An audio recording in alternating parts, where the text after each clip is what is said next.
ஒரு ரெஸ்டாரண்ட்டையே பள்ளிக்கூடமா மாத்திட்டாங்க.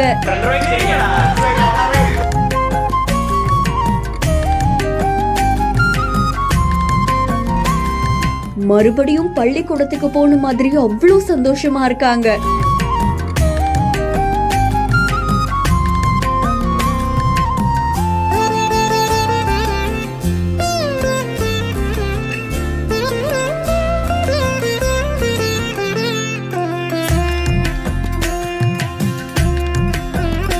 ஈரோடு மாவட்டத்துல இருக்கக்கூடிய ஒரு பள்ளியோடைய ஆசிரியையா பணியாற்றிட்டு வந்தவங்க தான் ஆசிரியை பர்வீன். இவங்க கடந்த 2019ஆம் ஆண்டே பணி ஓய்வு பெற்றிருக்காங்க. பொதுவா எல்லா ஸ்கூல்லயுமே முன்னாள் மாணவர்கள் தான் ஆசிரியர்களை பார்த்து மரியாதை செலுத்தி அவங்களுக்கு பல நினைவுகளையும் பரிசுகளையும் கொண்டு வந்து கொடுப்பாங்க. ஆனா இங்க அதுக்கு மாறா ஒரு ஆசிரியை அவங்களுடைய முன்னாள் மாணவர்களுக்கு விருந்து வச்சிருக்காங்க. இது பலரையும் நெகிழ்ச்சியில ஆழ்த்தி இருக்கு. பர்வீன் டீச்சர் கிட்ட படிச்சா அவங்களுடைய முன்னாள் மாணவ மாணவிகளுக்கு அழைப்பு விடுத்திருக்காங்க.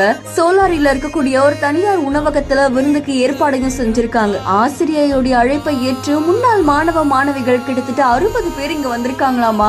சைவம் அசைவம்னு அவங்களுக்கு பிடிச்ச உணவை சாப்பிட்டு இருக்காங்க. விருந்துல பங்கு பெற்ற அத்தனை பேருடைய குடும்பத்தை பத்தியும் அவங்களுடைய பின்னணியை பத்தியும் ஆசிரியர் கேட்டு தெரிஞ்சுக்கிட்டாங்க. அது மட்டும் இல்லாம ஸ்கூல்ல எவ்வளவு சிரிச்சு பேசி மகிழ்ந்து கண்டிப்பாங்களோ அதே மாதிரி இங்கேயும் ஒரு குச்சியை வச்சு கண்டிக்கிறாங்க. அண்ட் அவங்களுடைய டீச்சரை பார்த்து இந்த ஸ்டூடெண்ட்ஸ் எல்லாருமே அவ்வளவு சந்தோஷப்பட்டிருக்காங்க.